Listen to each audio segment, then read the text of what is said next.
안녕하세요. 살이 되고 피가 되는 자연 속, 건강 속, 쏙쏙 알짜 건강 정보입니다. 바로 찾아왔습니다.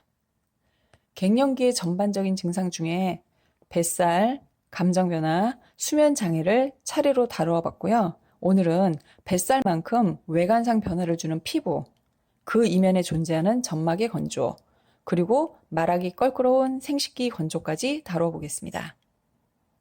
갱년기가 되면 피부가 더 건조해지고 탄력이 떨어지고 주름이 생기는데 이것은 나이가 들었으니 어느 정도 수긍이 가는데 뜬금없이 여드름이 나고 이유 없이 가렵고 염증이 자주 생기고 얼굴에 털이 자라기도 합니다.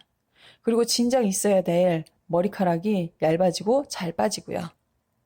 매일 거울 속의 내 모습에서는 변화를 캐치하기가 어렵겠지만 몇 개월 전 사진을 보면 어머 하면서 보톡스, 무슨 뭐 레이저, 피부관리실 막 이런 데를 검색하게 되죠. 사실 피부가 건조한 것이 그다지 큰 문제처럼 보이지 않으실 텐데요.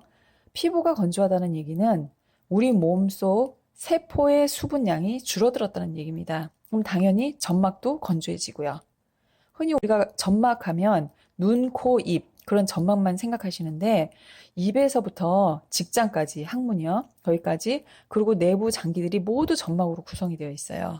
그래서 그 부분이 모두 건조해지고 있다는 얘기인데 예를 들어서 입이 건조하고 위장이 위축되고 그러면 소화 기능 자체에 문제가 생기겠죠. 그리고 내부 장기들이 쪼그라들면 흡수, 대사, 배설 이런 데다 문제가 생기게 되는 거죠. 그래서 결국 그 장기들은 그 역할을 제대로 이행하지 못하게 됩니다. 그래서 피부 건조는 비단 외모상의 문제뿐만 아니라 내부 장기의 기능 장애와 또 관련이 있게 됩니다.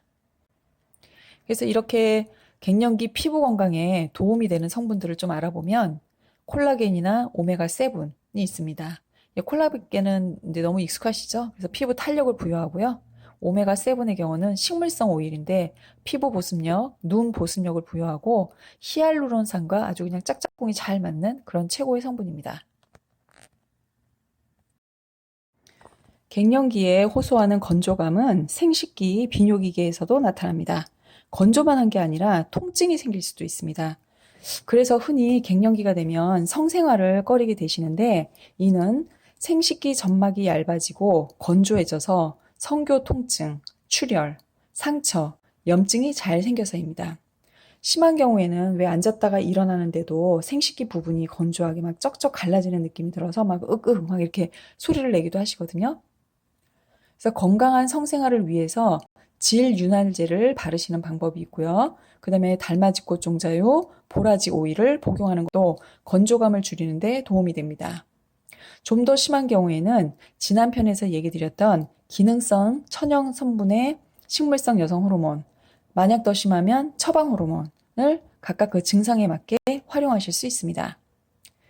앞 두 편에 걸쳐서 갱년기의 전반적인 증상에 좋은 음식, 그리고 천연 식물성 성분을 소개했다면 오늘은 갱년기에 피해야 할 음식을 얘기해 보겠습니다. 너무 많은 또 음식 종류를 피하라고 하면 슬퍼하시니까 몇 가지로 추리겠습니다. 먼저 항생제를 먹인 육고기는 피하세요. 그 항생제까지 우리가 먹게 되는 것이고 그 항생제가 우리 몸에 축적되면 우리의 호르몬계가 교란되기 때문입니다. 그리고 두 번째, 포화지방산. 따로 말씀 안 드려도 되죠? 왜 우족 고와서 밖에 놔두면 위에 허옇게 뜨잖아요. 그리고 왜 우리 인공 가공식품 이런 데 많이 들어가 있잖아요. 그런 포화지방산이 우리 몸에 많이 들어오면 염증은 당연히 생기게 되고요. 우리의 정상적인 호르몬 밸런스를 깨트리게 됩니다. 그리고 세 번째, 탄산음료. 뼈에서 칼슘을 고갈시킵니다. 그래서 왜 흔히 콜라 많이 먹으면 이빨, 뼈 약해진다는 그런 얘기 들어보셨죠? 그리고 마지막으로 술과 카페인은 안면 홍조, 왜 얼굴이 막 붉게 막 오르는 거 있죠? 붉게 막 화끈화끈 하는 거, 이거를 더 심하게 만드니까 피하시고요. 갱년기 증상을 예방하고 개선하기 위해서 적절한 운동, 취미 활동, 명상, 휴식, 이것이 필요하다고 말씀드렸는데 오늘은 운동에 대해서만 알아보겠습니다. 흔히 걷기 운동을 많이 하시거든요. 물론 안 하시는 것보다 좋습니다. 하지만 전문가들은 체중 부하 운동, 특히 웨이트리프팅 운동을 추천합니다. 웨이트리프팅은 골격계 근육을 키우고 그 강도를 증가시키는 운동으로 근육뿐만 아니라 뼈 밀도를 높이는데 도움이 된다고 연구 결과가 나와 있습니다. 아, 이 나이에 뭐 그런 것까지 한다고 달라지겠어? 라고 하시겠지만 90대가 되어서 하더라도 웨이트리프팅은 근육의 힘을 늘리고 근육량 증가에 확실히 도움이 된다고 하네요. 그래서 이 근육량의 경우는 그 수면 연장과 관련이 있다는 거 많이 들어보셨잖아요. 그래서 한 살이라도 젊었을 때 바로 시작하시는 게 좋으세요.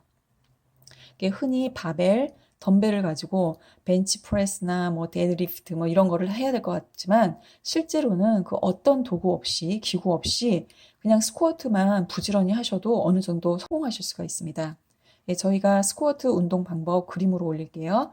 만약 부족하시면 다른 유튜브 채널을 한번 찾아보시고요.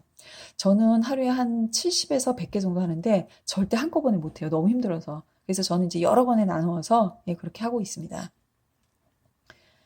갱년기는 자연스러운 인생 과정인데 누구는 심하게 아파하시고 누구는 뭐 왔다 갔어 뭐 하실 정도로 개인차가 있거든요. 근데 이러한 불편한 증상들을 되도록 적게 만나는 방법이 없을까 한번 알아볼게요. 영양학적으로 잘 균형이 잡혀 있고 활동적인 경우에는 비록 성호르몬이 풍부하게 나오진 않더라도 대신 아드레날 글랜드에서 성호르몬의 전구 물질이라고 하는 거는 성호르몬의 전 단계 물질입니다. 뭐 그래서 예를 들어서 DHEA라든지 프레그레놀론 같은 거 이런 전구 물질을 만들어서 나중에는 결국 성호르몬으로 전환을 시킨답니다. 그러니까 이가 없으면 잇몸으로 대체하듯이 이런 경우에는 이제 갱년기 증상을 좀 더 가볍게 경험하시게 되는 거죠. 그러니까 결국 영양학적으로 충분히 균형이 잡혀 있다면 갱년기 증상은 그나마 쉽게 이겨낼 수 있는 겁니다. 네, 이상 총 3편에 걸쳐서 갱년기 증상, 그리고 거기에 좋은 음식, 피해야 될 음식, 그 영양성분, 운동에 대해서 얘기해 보았는데 너무 심각하지 않게 갱년기를 잘 맞이하고 보내시는데 도움이 되었으면 합니다. 다음에는 다양한 기능의 유산균에 대해서 한번 알아보겠습니다. 기억하시죠? A good health is the best wealth. 건강하게 최고의 부자가 되시는데 도움이 되는 자연 속, 건강 속, 쏙쏙 알짜 건강 정보였습니다. 들어주셔서 감사합니다.